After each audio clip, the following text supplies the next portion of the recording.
This is an extraordinary book, and it comes just in the nick of time, while there is still a small window to resist the dangerous trends that it drags into the light. I read The Age of Surveillance Capitalism about 4 months ago, before the official release, because I'm one of the blurbers on the back, and being an early reader was a joy and a privilege. It meant that I had time to think about it, process it, put it on the reading list for my course. But it was incredibly annoying for all of the people I live and work with, because for several months, all I could do was harangue them about how they simply had to read this book in order to have informed conversations about anything. But of course, they couldn't read the book, and I sure as hell wasn't going to lend them my copy. So I know this sounds a tad hyperbolic, but this is the kind of book that has become very rare in our culture, because it is the kind of book that takes time. Time to research, time to think, time to structure, and time to carefully write. And that means time out of the constant chatter that makes up the data flows that are the raw inputs of the new economy that this book so chillingly documents. The Age of Surveillance Capitalism was 7 years in the making, and many more years in developing an intellectual framework in which to place that research. So the main thing that I want to stress tonight is that although this is a book about a business model forged by the tech sector, it is not a tech book. It is a book about us, our society, our democracy, our freedoms, our sense of self, and our futures. You know, I want to start out by just asking you a question. I want to hear a little bit about what brought you to this event tonight, and then hopefully reflect on that together for just a moment. Then I'm going to shout out some headlines, just some of the top line ideas that come from the book that we'll be able to dig in more detail with Naomi. And then if there's time, I'm hoping to read you a couple of paragraphs from the book that I'm kind of fond of, and I thought I'd really like to share with you tonight. So, let me start out by asking you a question. First of all, I need a scribe. I need a volunteer to be a scribe. Is there anyone who has a pencil and paper handy where they could be a scribe for me? Come on, baby, don't be shy. Oh, perfect, front row and everything. Okay, you are elected. What is your name, sir? David, thank you so much. All right, I'll tell you your task in just a minute, David. Okay, so what I'd like you to do is think about what brought you out here? Hi, everybody up there. What brought you out here tonight? What brought you out here tonight? What concern, what question, what feeling, what brought you out here tonight? And just contemplate that for a moment, and then reduce that to one word. Just want to get that down to one word. And when you've got that word, please shout it out, and David's going to write it down. Okay, here we go. Go ahead. Fear. What? Fear, privacy, intrusion. What came over here? Paranoia. Solidarity. Responsibility. Curiosity. Okay. Wait. Democracy, empowerment, behavior. How are you doing, David? Okay. All right. So, all right. Let's cut David some slack here, will you please? All right. All right. Are you caught up, David? Empowerment, democracy, paranoia, fear. Yep, okay, we're good then. Slavery. Defense. Free. What was that? Free. What is free? What is free? Free. Free. Collaboration. Collaboration. Parasite. Parasites. Corporatization. Okay, let's let David catch up. Revolution, that's a good one. Tell me when you get to revolution. Wait a minute, tell me when you get to revolution, David. Okay, good. All right. Well, What is that? Understanding. Okay. Resistance. All right. I think we're getting the gist. So here's what I want to share with you. These are very important and evocative words, and they bear right down to the center of our lives, don't they? The way I look at it, the titanic struggles of capital in the 20th century bore down on the economic domain. They bore down on our workplaces, and they bore down on us in our economic roles as consumers and as employees, as workers. In our era, in our time, these titanic struggles of capital are not just bearing down on the economic domain. They bear down fully on society, on the social domain, on our bodies, on our everyday lives, in our homes, in our cars, on our streets, in our cities. They are part of the fabric of our everyday life, out of the economic domain into the social domain, bearing down on our very bodies and our lives. They call us users. What does that even mean? Could there be a less meaningful word on earth? They call us users.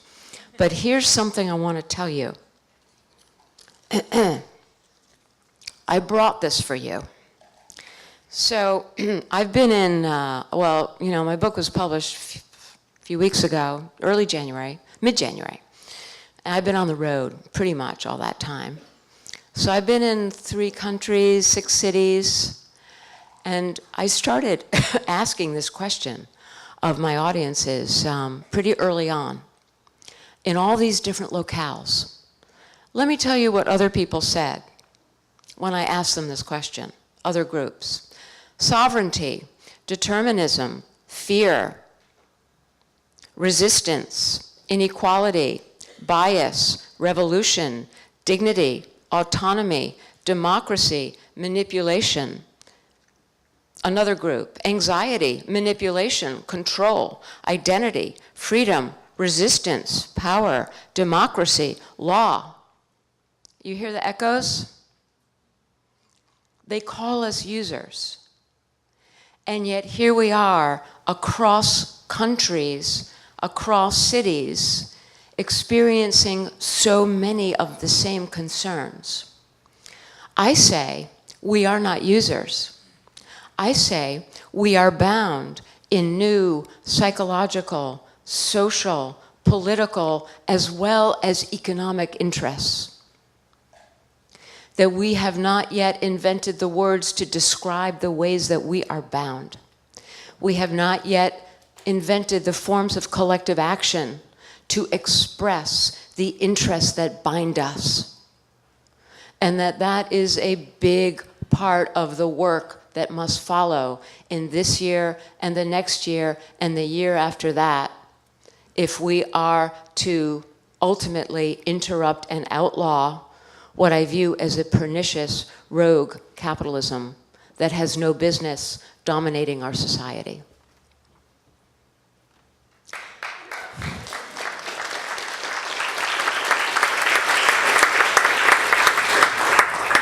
All right.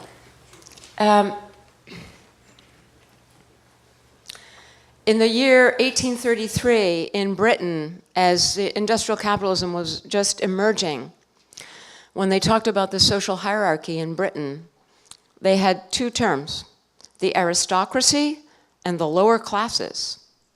There was no one else. So whether you were a banker or a pauper, or a merchant, whatever, you were all part of the lower classes. I submit to you that that is a parallel to the term users. We are just right now in this catch-all of the lower classes. But soon, what will emerge is what emerged a century ago, the idea that there are workers, that there are laborers, that they have interests, and that they will organize around those interests. That there are consumers, and they have interests, and they will act according to their interests. Consumers perpetrated the American Revolution. Laborers fought for enfranchisement and the establishment of real democracy in Britain. These were powerful roles, and we will find our own. What is surveillance capitalism? Surveillance capitalism diverges from the history of capitalism in many, many ways. But here, in this big pattern, it follows the history of capitalism. Let me describe it this way. Throughout capitalism, as historians have observed, throughout its history, capitalism claims things that live outside the market dynamic, and it brings them into the market dynamic so that they can become commodities to be sold and purchased. Everybody understands this, right? Industrial capitalism claimed nature for the market dynamic, that it could be reborn as real estate, as land, to be sold, to be purchased. It claimed work for the market dynamic, that it could be reclaimed as labor, wage labor, to be sold and purchased. Surveillance capitalism follows in this pathway, but with a dark and strange twist. Because now surveillance capitalism went in search of the last virgin wood. And what it found was private human experience. And what it does is to unilaterally claim private human experience for the market dynamic, that it can be reborn as behavioral data. Private human experience claimed as a free source of raw material to be reborn as behavioral data. In the logic of surveillance capitalism, these behavioral data are sent into its production processes, elaborate supply chains that capture these behavioral data from every aspect of our lives and activities, channel these data into new production processes that are called what? Artificial intelligence, machine intelligence, all of that. And out of this black box emerges surveillance capitalism's products. Its products are predictions. I call them prediction products. They are predictions of our behavior, predictions of what we will do now, soon, and later. Turns out many, many businesses have an interest in this knowledge. And these new businesses form a new kind of marketplace that trades exclusively in these predictions. Call them behavioral futures. Now, as everybody knows, this whole logic was born and raised in the context of online targeted advertising. And for a long time we thought, oh, this is online targeted advertising. This is the only way advertising can be in the digital. And we adapted and found ways to live with this idea of targeted ads. But what we really didn't think about was the way in which online targeted advertising represents this sequence that I've just described to you. In this case, what Google learned to do was to predict a piece of future behavior, namely a click-through rate probability. That's a piece of future behavior. And what those advertisers are buying in their ad auctions is essentially they're making bets on these predictions of future behavior. That's how it works. This logic, this economic logic, born in Google, elaborated in Google, becoming successful in Google, only did we learn how successful when Google IPO'd in the year 2004, and we discovered that in 1996, 1996, when its revenues were 86 million, I knew there was an 86 in there, its revenues were 86 million. Between that year and 2004, when its revenues were 3.2 billion, it actually increased its revenue line by 3,590%. On the strength of these discoveries and this economic logic. So as we begin to understand the economic logic, that's part of the work of my book, as we begin to understand its economic imperatives, what happens is we begin to walk back from the wonderland in which they have put us.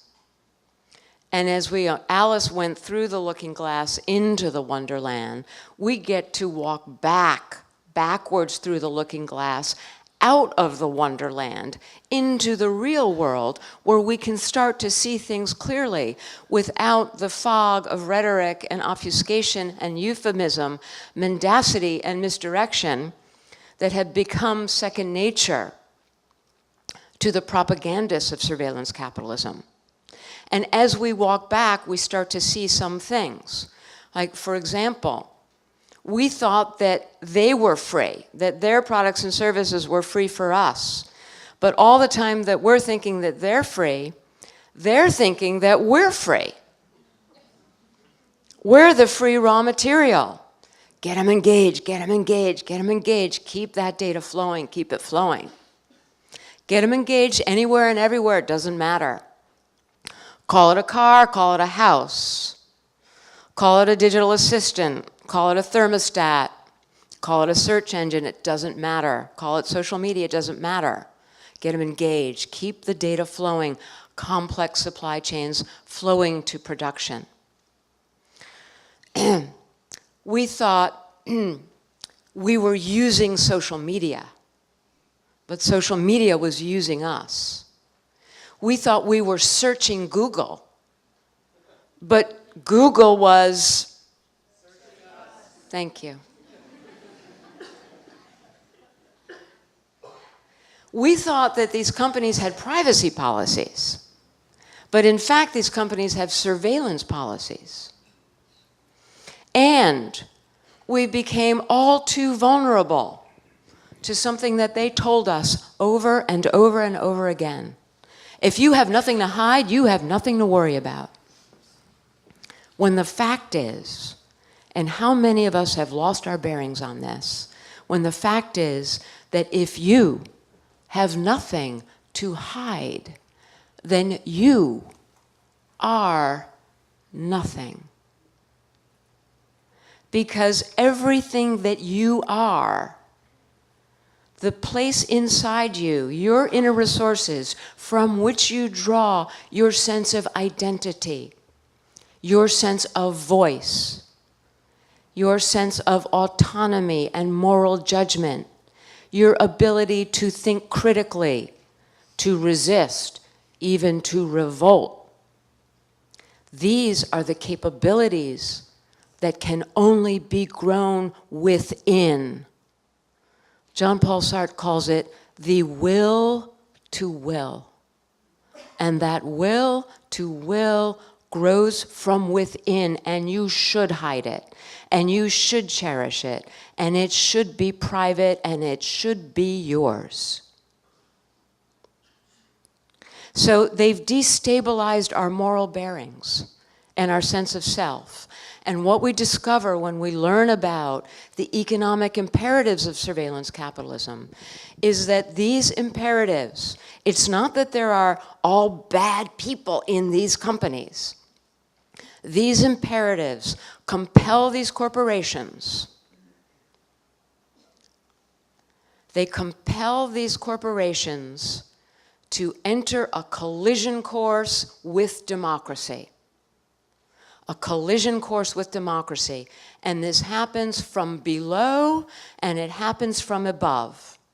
From below, democracy is diminished because ultimately surveillance capitalists discovered in the heat of competition that the most powerful predictive data come from actually influencing our behavior towards its preferred outcomes. We'll talk more about that with Naomi. But just let me give you that top line for now to say that in order to fulfill its own economic imperatives, surveillance capitalism must undermine human autonomy. It must rob us of decision rights over our own private experience. Is that 15? 5 left? Okay, good to know.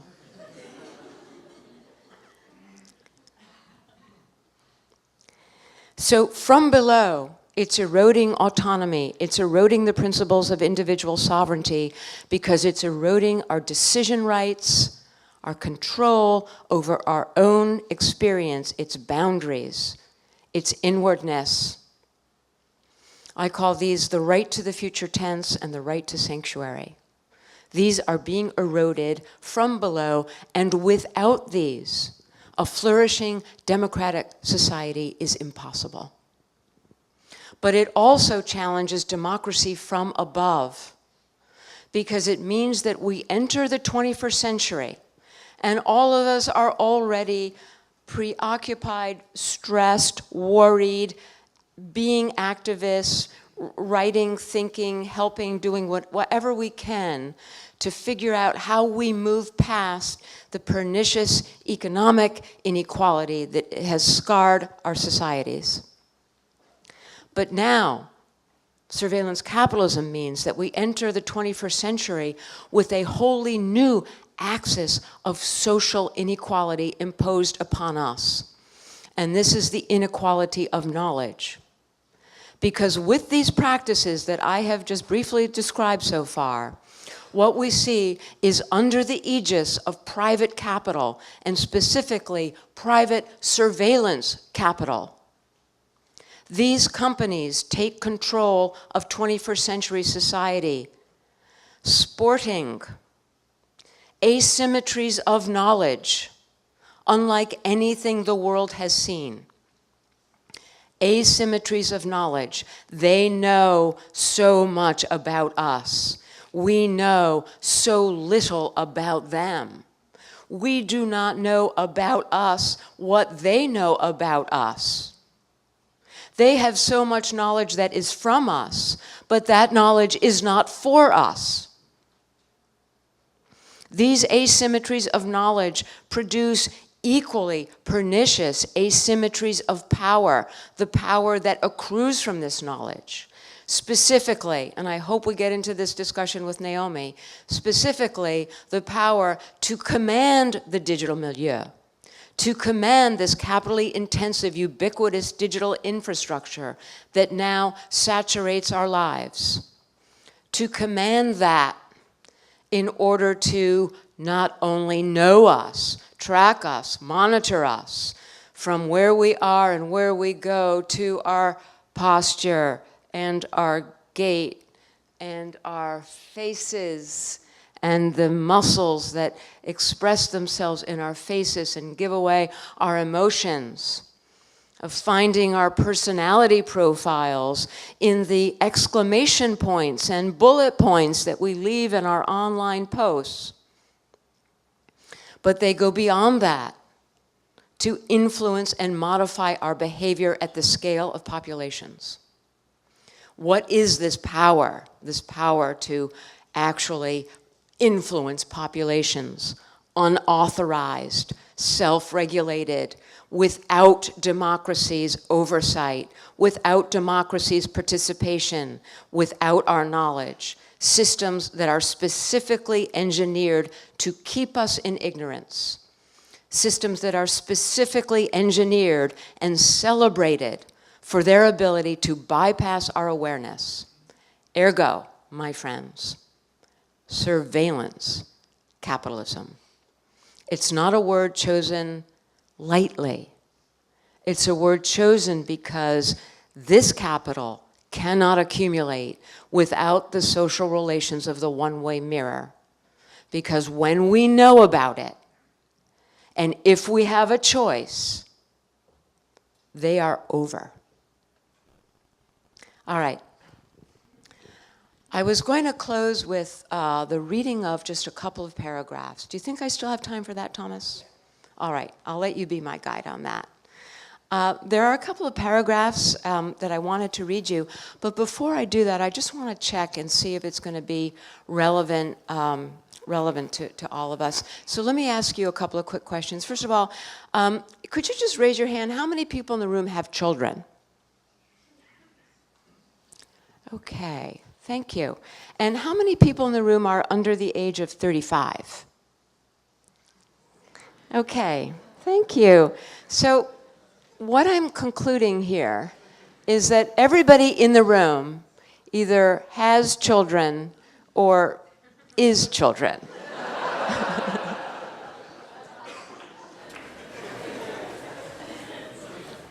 So I think I'm going to be okay. I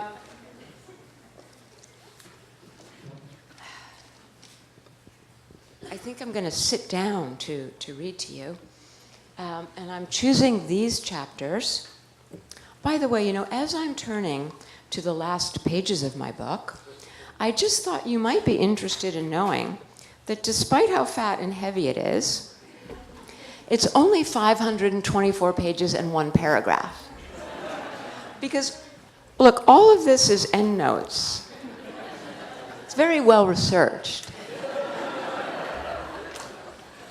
524 pages, that's just a long weekend.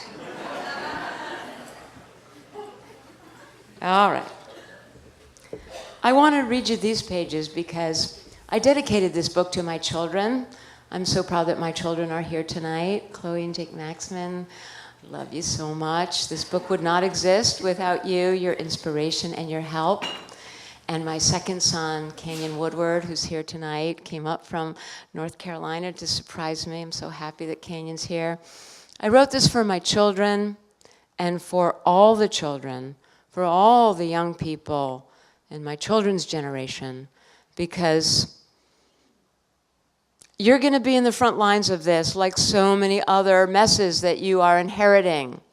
And I apologize for that. And I wrote this book for you as a way of perhaps making some amends. When I speak to my children or an audience of young people, I try to alert them to the historically contingent nature of the thing that has us. And I do this by calling attention to ordinary values and expectations before surveillance capitalism began its campaign of psychic numbing. It is not okay to have to hide in your own life. It is not normal, I tell them. It is not okay to spend your lunchtime conversations comparing software that will camouflage you and protect you from continuous unwanted invasion. 5 trackers blocked, 4 trackers blocked, 59 trackers blocked, facial features scrambled, voice disguised. I tell them that the word search has meant a daring existential journey, not a finger tap to already existing answers. That friend is an embodied mystery that can only be forged face to face and heart to heart, and that recognition is the glimmer of homecoming we experience in our beloved's face, not facial recognition. I say that it is not okay to have our best instincts for connection, empathy, and information exploited by a draconian quid pro quo that holds these goods hostage to the pervasive strip search of our lives. It is not okay for every move, emotion, utterance, and desire to be cataloged, manipulated, and then used to surreptitiously herd us through the future tense for the sake of someone else's profit. These things are brand new, I tell them. They are unprecedented. You should not take them for granted because they are not okay. If democracy is to be replenished in the coming decades, it is up to us to rekindle the sense of outrage and loss over what has been taken from us. In this, I do not mean only our personal information. What is at stake here is the human expectation of sovereignty over one's own life and authorship over one's own experience. What is at stake is the inward experience from which we form the will to will and the public spaces to act on that will. What is at stake is the dominant principle of social ordering in an information civilization and our rights as individuals and societies to ask the key questions in an information civilization. Who knows? Who decides who knows? Who decides who decides who knows? These are the questions of knowledge, authority, and power that will determine the nature of our 21st century society and the digital future that waits in store. Thank you.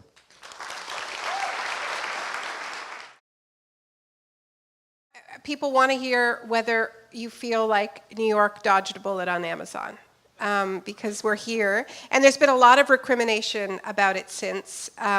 Originally it was sort of a feeling that it was a people's victory. After the fact, it was sort of like, well, you drove away all these good jobs, and then there's a real debate about whether it would have been possible to drive a good deal, a better deal with Amazon. What's your take on this?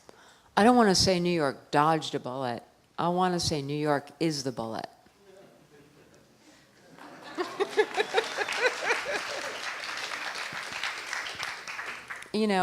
I see what happened in New York in a longer arc.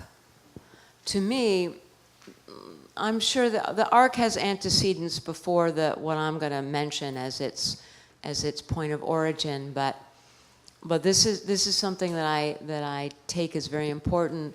It was a moment, which I guess was around, what was it, maybe 2011, when a group of Spanish citizens came to their data protection authorities and said that we want these data about us to be erased from the internet. And there's no one to call. There's no customer service number. That's a whole other issue. For many years on the landing page for my name, where they put that bio box, which by the way I find offensive, I was there listed as the author of a novel called Watermelon Nights. And the author of the novel, Watermelon Nights, was listed as the author of a book that I wrote that I'm very fond of, called The Support Economy, Why Corporations Are Failing You in the Next Episode of Capitalism. And there's a link, and you're supposed to write on the link, when there's a mistake. And I must have done that, I don't know, 5,000 times? Is this really what motivated you to write this book? Is this? It would really piss me off. It was that, and the day I asked a group of Google executives how I could opt out of Google Earth. Well, I didn't get a very good response. Well, we really do. We're kind of out of time, but I don't want to open it up before we talk a little bit about where this resistance, which we feel, which is beginning, where it goes, and whether or not we have differences on the role of markets, what the business models might be.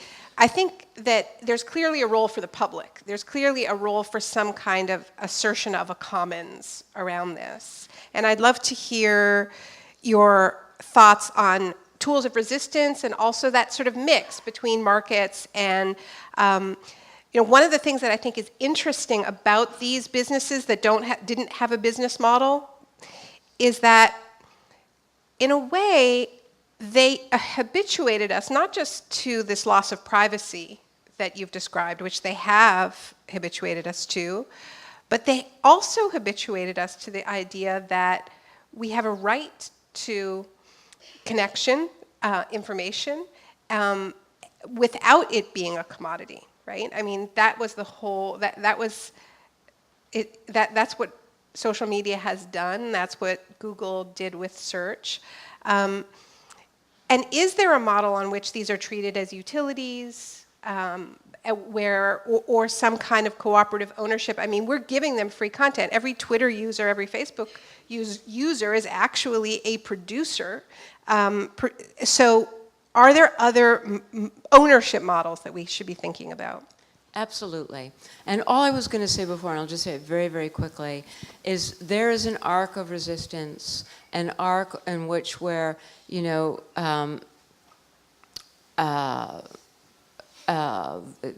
the whole idea that I first heard about in the context of the fossil fuel divestment movement, the idea of withdrawing social sanction from industries and institutions.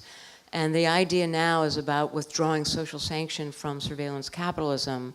And this idea, I think, began to really be forcefully articulated in Spain with these citizens who demanded the right to be forgotten. And ultimately, it was the European High Court that put decided that the right to be forgotten should be law. And I saw this and I understand this as the beginning of democracy clawing back what surveillance capitalism took in a way that could not simply be redirected, that it could no longer be theirs, it had to be ours. It came back to democracy's domain and out of private surveillance capital's domain. And so this is an arc, I believe, that has been gathering steam, that has been gathering people and ideas and intellectual energy and political energy and feeling, and the kind of feeling that you brought here tonight is all part of this arc. And so what happened in New York and the contest over Amazon was not only about, I mean, it was about taxes, and it was about housing, and it was about all those immediate issues, but it was also about no longer accepting that anything goes, that all public sacrifices are worthwhile sacrifices for a private actor over which democracy has no control and over which we have no say. So that New York has placed itself in that long arc is, to me, something that makes me very proud.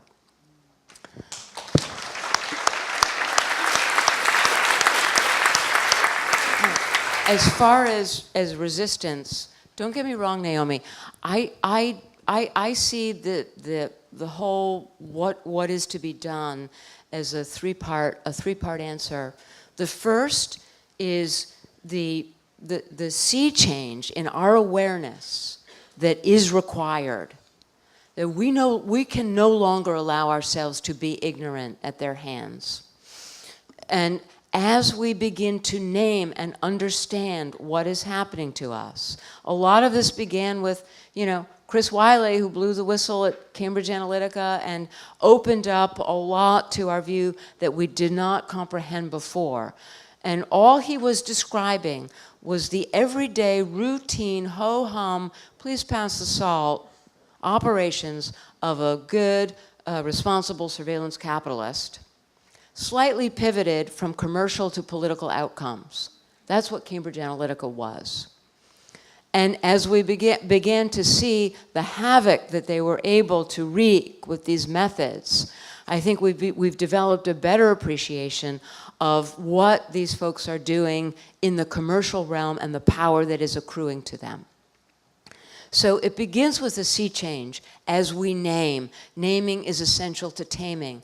My expectation is that with this sea change in our consciousness, we will be pressuring and triggering and mobilizing our political systems, the resources of our democracies that must be called to action. We already see that now in the UK. I'm sure many of you know UK Parliamentary Committee issued just last week a 108-page report that begins with accusing Facebook of behaving as a digital gangster. Okay, when I wrote my book, the legal people went through it and they made me take out the word theft. Wow. Wow. Right, and that was a couple years ago. And they went through. So digital gangsters, those are big words for a parliamentary committee. That's part of the sea change. All right, we need that here. Now, right now, here is depressing, but that's not going to last forever. We're getting over that. We're going to get past that. These things go in cycles. So this is not the work of a day or a month or a year. This is the work of the next decade, and I have every confidence that we will do this work. Number two, I opened up on the subject of collective action, and this is where other forms of ownership. So a century ago, it was our economic roles that forced us to discover trade unions and collective bargaining and the right to strike, the forms of collective action that we brought to bear to rein in the imbalance of power, to create a kind of equilibrium, however imperfect. I'm not an apologist for capitalism. I do not believe it is perfect, but I do believe that there is an imperfect equilibrium that we call market democracy that can serve society well. And when we look through history and we look around the world for examples that have served us well, that this stands out as one of them. So I believe in that possibility, but it has to be democracy tethering the raw excesses of capitalism to the needs of people and society. Anyway, I believe that we will discover the new forms of relevant collective action, and we're already seeing this around the world. I've just been in Brussels, where I spent time with Francesca Bria, who's the Chief Technology Officer for Barcelona. I'm sure some people in this room know what's going on in Barcelona, where they're trying to do the smart city in the way that we own it. That it's our data, our lives, and our city. That the smart city is a democratic municipality. It is the citizen city. And so yes, data collectives and data commons and new forms of solidarity that keep data at the center of the public governmental accountability and responsibility as a public good overseen by democracy with citizen participation. So, that work, I believe, is a frontline crucible for what some of these new forms will be. And finally, there will be a role for commerce in the connected sphere. I mean, I don't see that going away. What I do see going away is that the whole thing is owned and operated by surveillance capital. That you can't get your children's grades from the school without marching through surveillance capital's supply chains.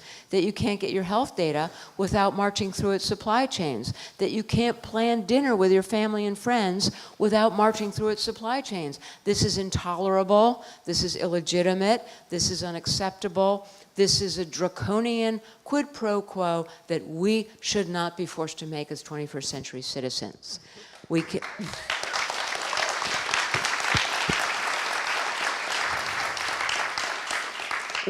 easily imagine the digital without surveillance capitalism. And back in that window, in the early 2000s and the late 1990s, when we expected, we ran to the digital. We ran to Wonderland because of its emancipatory potential, democratizing knowledge, empowering us, helping us to solve problems in our lives that, we're too harried and burdened and busy, and everybody's working, and our kids and school, and we need help. We ran to the digital for help, and it was giving us help until surveillance capitalism and economic logic, not the digital, not technology, not inevitable. It was an economic logic that came and infected and hijacked the digital for its own purpose. And one last sentence, he's laughing at me. The big lie is that this is the only way the digital can work. This is not technology, this is not inevitable, it's an economic logic. We've stopped economic logics before, we've stopped capitalism before, we can do it again. Thank you. I guess, bottom line is, the way I write about surveillance capitalism is yes, it begins in the economic domain as a mode of accumulation. Not to make us all prosperous, but to create prosperity among surveillance capitalists and with their business customers in these new behavioral futures markets. That's where the revenue is being generated. Then you get the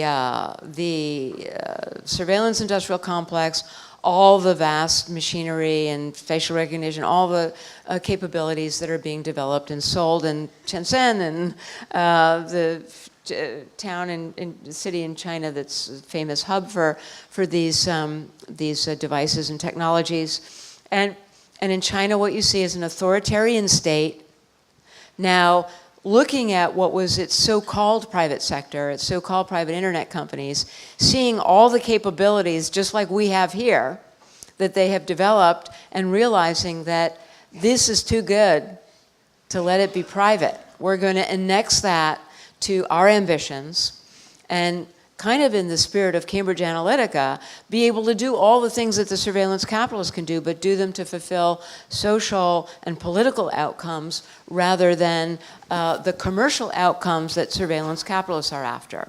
So these are two different trajectories right now. But in China, they're entirely compatible trajectories. I mean, they also want, obedient consumers and laborers.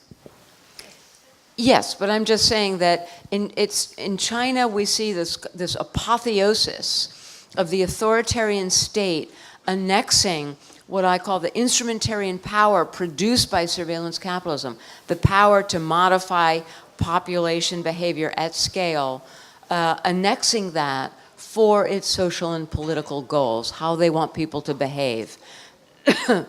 Whereas, right now, in our milieu, this is still a private action toward maximizing our behavior for commercial ends, not our prosperity, but theirs.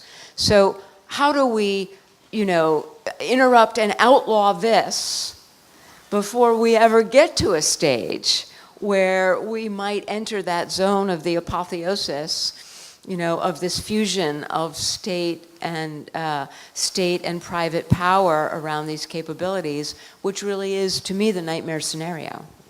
Okay, so I'm going to really ask for everybody's cooperation. Pithy questions and happiness with short, snappy answers. Okay, I'll do my best there. Well, first of all, thank you for facilitating this discussion. I think we're all thinking it, and maybe Facebook knows that, but it's nice to be somewhere else and talk about it. So my question is, I guess originally the net was about a decentralized network spread across the world, and that was going to bring us together. And now we have the TriNet, which is Facebook, Amazon, Google. And so we have these masses of centralized power, which everything passes through. So how do we move past that? Okay, well, it's short. Is that too big as well? I mean, it's kind of the subject of the evening, so why don't you percolate on that and... So, well, I'm gonna answer it with one word. Okay. I'm gonna change my whole MO and answer it with one word. Is that okay? Democracy. Okay. Yeah. All right, that was awesome. Great. Yes, so we need to get involved. All right. Hi, thanks also for bringing this on for us. It's a fantastic talk. Quick question. We've been talking about Facebook and Amazon as well. Specifically, what I wanted to ask about is Amazon Web Services. I'm sure, as you know, they host a lot of the most popular services like Netflix, so your information goes through them. And now, not only do they host CIA infrastructure, so like a literal fusion of those two, but they also, excuse me, sorry, I'm blanking on this. Not only do they host the CIA's computers, but the very size of Amazon now has allowed Jeff Bezos to acquire the Washington Post.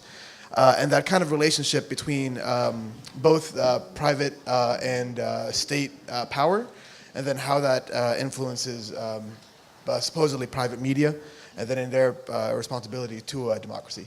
Just wanted to know your thoughts on that. And I know it's a little big. Yeah, I would say that that this is a very important issue that you're raising. that there's much more analysis that needs to be done on it, that has been done on it.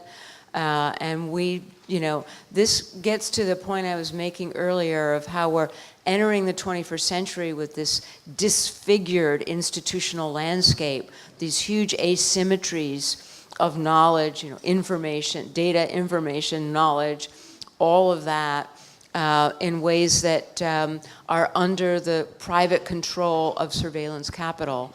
And this is not the way we want to move through the 21st century toward a democratic future and the kind of digital future that we all hope for. So this is like one example of this larger problem. Can I say that? Yes, thank you. Okay, thank you. So I just wanted to ask about this particular strain of capitalism and how it seems that it's a little bit immune to market dynamics, actually. And so it doesn't matter to a lot of these companies to actually make money. These companies, Amazon doesn't actually make a lot of profits. That's why they don't pay taxes. Uber doesn't make money. Snapchat, the CEO said, I don't have any plans to make money, and I don't care about that. So what do you think is going on there, and how do you defeat something like that? Well, it's not true that they're not making money. Amazon. Profits. Okay, profits. It's not even true that they're not making profits. It took Amazon ramped up very slowly. Jeff Bezos had a very clear strategy. Eventually, they did get to profitability, and it took a long time, and he did it the way that he wanted to do it, very carefully institutionalizing certain kinds of systems. But I think the larger question here is, what you said, like they became so dominant. How do you really fight them when they become so dominant? It seems like they don't even have any competitors, really, despite Tim Cook saying, we want to be different. And the thing is, what they did, when I told you about that Google invention story, what they did was, instead of figuring out through careful institutionalization how they were going to make money, and actually Amazon did begin its life as a cunning and ruthless capitalist, but not necessarily a surveillance capitalist, right? And he was building an institution in a very deliberate way. But in the case of Google and Facebook, really, they found the sort of straight line as the crow flies to maximum monetization. And that became the standard. So most startups and apps and all the stuff that's happening in the tech sector emulated them or somehow found a niche in that ecosystem, because that was the standard for generating revenues and ultimately margins and ultimately market capitalization. So, the whole thing is like, how do you pull it back from that to actually now begin to build the kinds of businesses that use the digital in the way we always imagined it would be used, for us, to empower us, and not to scrape from us and sell the results to somebody else. So, I think this is a new part of the work now to, pull ourselves away from the addiction to these kinds of revenues into something that's more real and sustainable and really moves the dial of economic history. Thank you. You mentioned that this is not the only way for tech to be. My question is this the only way for capitalist tech to be? Or in other words, is the root cause of surveillance capitalism just capitalism? Ooh. I hear that, like, ooh. I don't believe so. And that, that may be a controversial point with some folks. I'm not a Pollyanna about capitalism, but I do believe that there is evidence that we can do capitalism constrained by law, capitalism within the frameworks of good regulation that make sure it doesn't go off the rails in some of these ways that we've been discussing into territories that are illegitimate. And that there's opportunities for companies to even truly with our permission, to gather behavioral data that will improve our lives under our control, under our authority, and under the aegis of our own power and our own collectivities.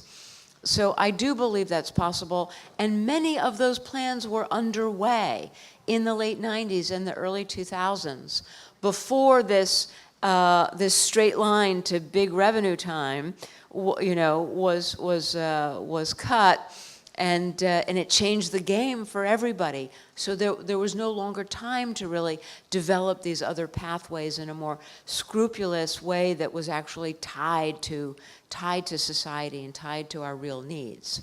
So I do believe that there is room there. Free Press just released a report, I'm sure you're aware, and you're cited in it with the new book. And the proposal that they're talking about is creating a tax on surveillance capitalists, essentially on targeted ad revenue, and using that revenue to fund public journalism. So I would love your thoughts on that and whether it's politically viable at this time. Okay, well, I've got all those pages of endnotes there, so I'm not a hip shooter, and so this is something that I would love to study and get back to you on. But in general, this is exactly the kinds of stuff that we have to be thinking about. Because one way that we're going to improve the chances of our democracy is to reinstate the fourth estate. And the fact that surveillance capitalism has been able to essentially overtake the fourth estate and fit it into a little box in a news feed on your Facebook pages is one of the great crimes of our time. So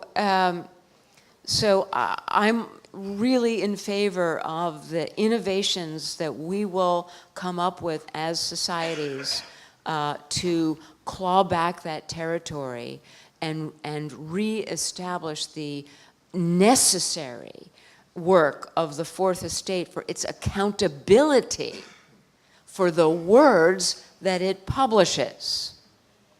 Something that we have lost, and that has been a catastrophic loss for our democracies. Thank you.